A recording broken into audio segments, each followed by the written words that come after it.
Right, to the money desk now, Devon. So Transnet Rail has had issues with chronic derailment for some time now, and now it's KZN, and surely that's going to impact very badly on the economy.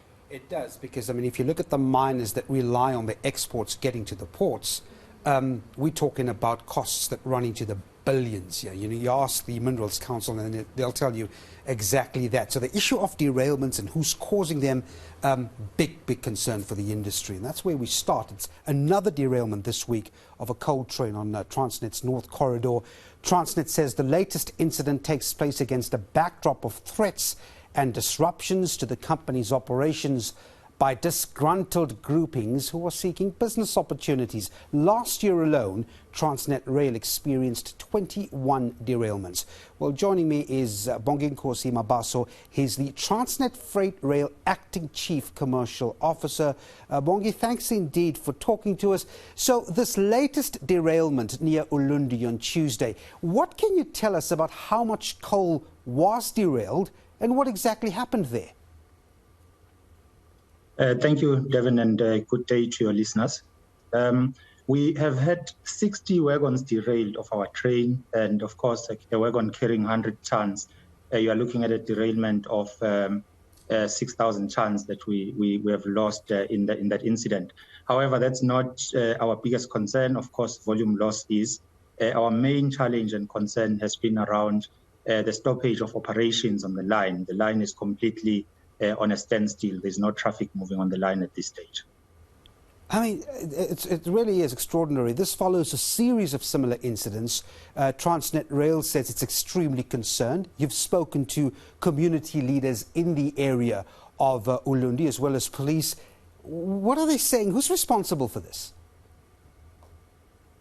So our relationship with the community and the local leadership is very strong, Devon. To a point where they are really coming to the party to try and assist best as they can, where they can. What we can safely say, though, is we are busy with an investigation which will determine precisely what the cause of the derailment is.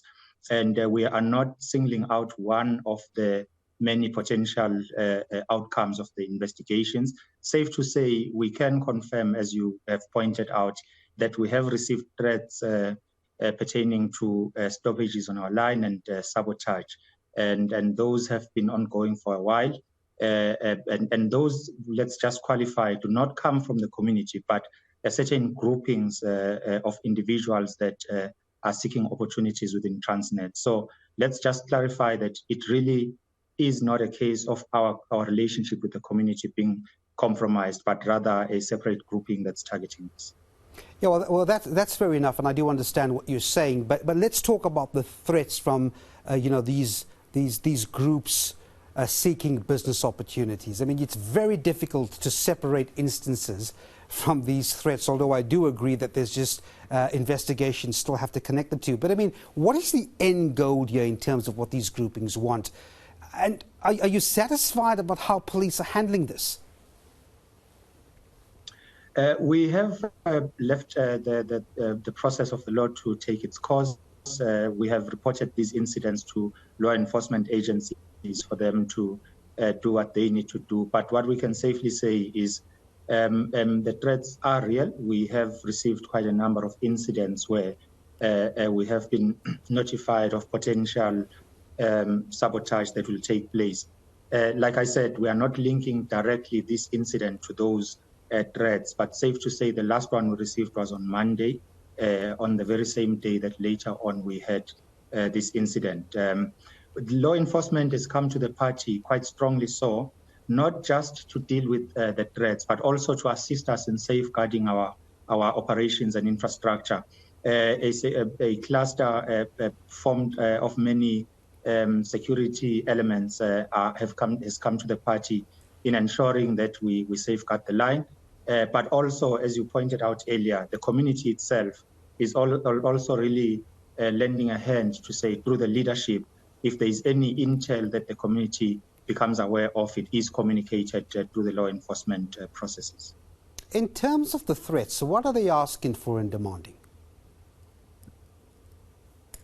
Particularly, they're asking for business opportunities. As you would know, as a state-owned entity, we are quite strong on governance and therefore our procurement processes are guided by governance processes, and for that reason, we are unable to give out opportunities to specific individuals without having gone through these processes. What is being asked of us in some instances is for us to relinquish these processes and afford opportunities directly to groupings purely on the basis of their geographic location in the country. But you understand why the question keeps on coming up, because this pattern seems to be chronic.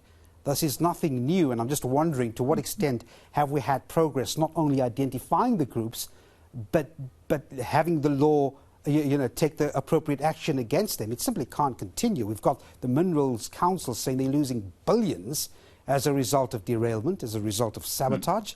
So you'll understand the urgency here. Yeah, absolutely. Hence my insistence on that. On our end, we remain resolute in implementing processes that will ensure that we safeguard our infrastructure. To that effect, we have had quite a number of incidents that one can qualify as near misses, where you find foreign objects being left on our lines that we're able to detect ahead of the train coming through and clear.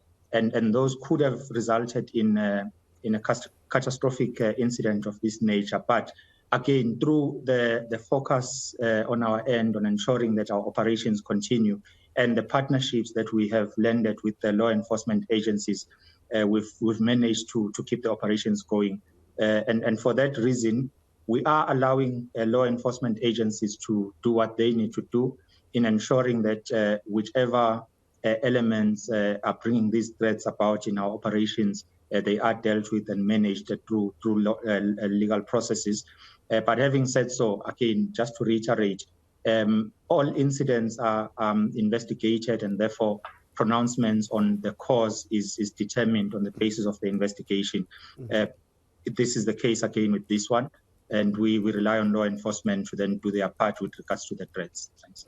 Bonginkosi, before I let you go, just a quick one here. You've received as Transnet Freight Rail just under 3 billion rand from the Fiscus as announced in the midterm budget. I mean, I would imagine that to procure spare parts, new locomotives. How exactly is that money going to be used to remedy the situation on the rail?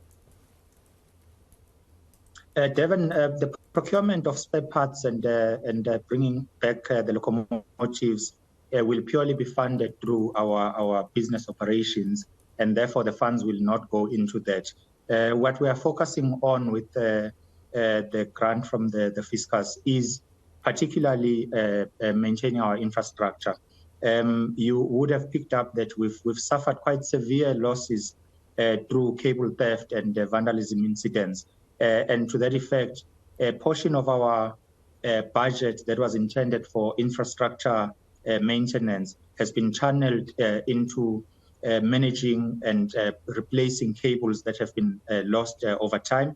And for that reason, that left a dent in our budget for maintenance. So these funds will primarily be focused on the entire network, in certain sections, of course, of it that need to be maintained, that requires critical maintenance. So that's one key enabler for us to move volumes. And before perhaps you allow me to go, Devon, just to point out, incidents of this nature are not so much a result of a loss for us, particularly in our infrastructure. The main loss for us is the actual volumes, as you pointed out, and of course the impact on our customers and on the economy in general.